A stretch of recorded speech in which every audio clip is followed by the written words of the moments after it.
Hello, Crystal here at the Nacogdoches Public Library with Crafternoon. And this week I'm going to show you how to wire wrap a piece of sea glass to create a pendant. As always, if you have questions, please feel free to email me and I will help walk you through any steps that aren't clear. I hope you enjoy. We'll start off with the tools. In the kits that you checked out from the library, if you were able to get one of those, you had 3 different sets of pliers. Or snips. The first one is to cut the wire. The second one here is a blunt plier. And then the third is one with a rounded tip, and that's so that you can make loops. So you have these 3. If you did not get a kit from the library, having these 3, or at least the snips and one of the loop pliers, will be necessary to do this project. And what I'm using for this project is aluminum wire. This wire is soft and malleable and easy to work with, and as you work with it, it will become harder, so keep that in mind. We're going to use sea glass, and so this is a large example, so you might need a little bit more wire for this one. Some of the pieces, if you picked up a kit from us, will be smaller, and you may only want to go in loops maybe once or twice around.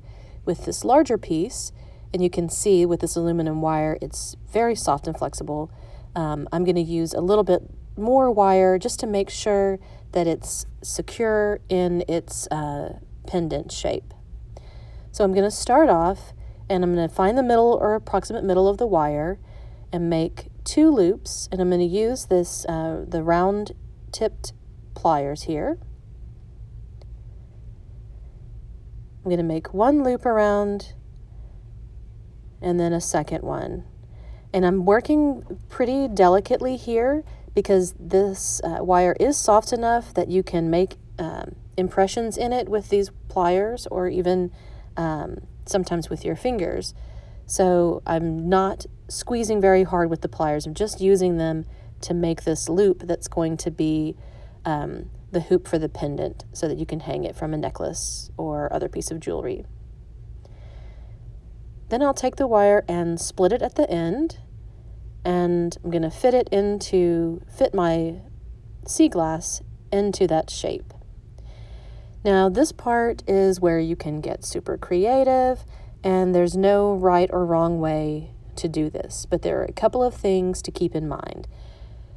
First, you want your loop to hang so that your necklace will have a front or a back, and that your necklace chain will go through it, and it will hang the way that you want it to. So that just depends on your preference there. Then you want the 2 wires to cross around the bottom and then wrap around to create a cage for the glass so that it's nice and firmly held in there.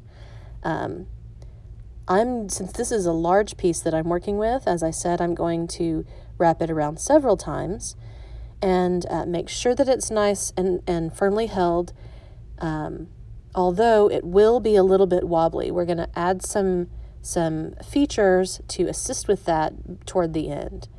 Now here that I've gotten it wrapped a few times, I'd like to add a little bit of a design detail, so I'm going to do a loop.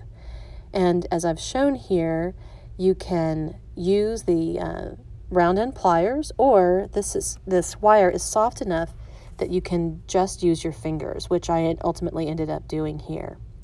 So I'm just going to make a spiral shape and go around so that I have a nice piece, and this will probably be the back of the necklace, but I don't want to have a very obvious back. In fact, I'd like for it to look nice on all sides, so I'm going to sort of end this long piece of wire in a loop. Once I get it to the size that I like, and you can see here as I'm working with this that the wires that are holding, or the wire that's holding the glass in place, are still a little bit flexible, and they're moving around a little. We're going to fix that in a minute. So I've got my spiral, and now I'm just sort of taking the other end of the wire and figuring out what I want to do with that. And I'd like to kind of finish off the hoop at the top. And so I'm going to wrap it around about 3 times and sort of finish and make that top piece look nice. And you can see here it's still shifting around a little bit, so I need to finish it off. I'm going to wrap the wire around and then find a good place to cinch it or to crimp it around another piece of wire. So I'm going to cut it short, and then I'm going to tuck it behind the wire that it's crossing and snip it off and press it in so that it doesn't have an end or an edge sticking out to catch on anything. So here I'm just trying to shift the wire around so that I can accommodate the hook to end that piece of the wire so that it hooks behind an existing piece, and then I can trim it off using the snips and use pliers to sort of crimp it into place. I like to use the round pliers because they are a little more delicate than the blunt-edged, square-edged pliers. Those will leave marks in the aluminum if you press very hard.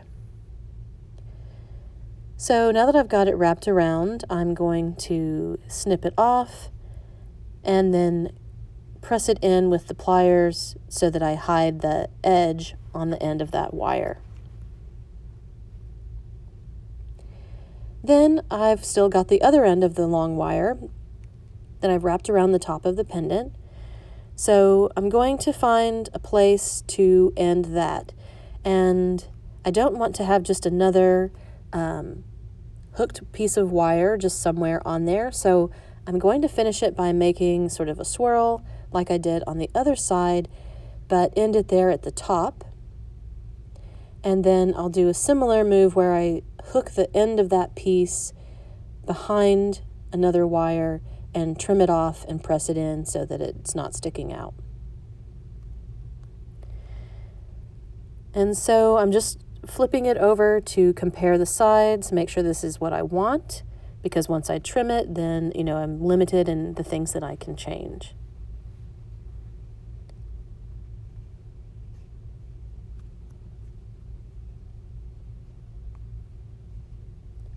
Now I have ended that. I'll fix it a little bit so that it looks nice. Now I'm going to take the blunt square-ended pliers, and I'm speeding this up a little bit so that we're not taking up so much time.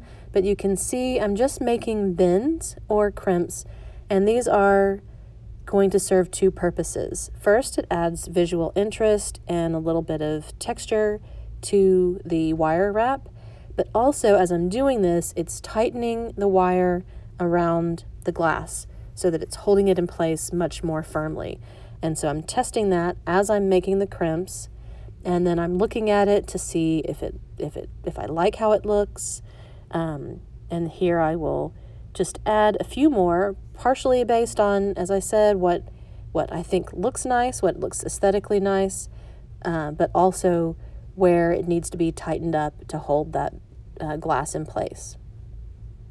And that's all there is to it. I hope you've enjoyed this Crafternoon. Have fun.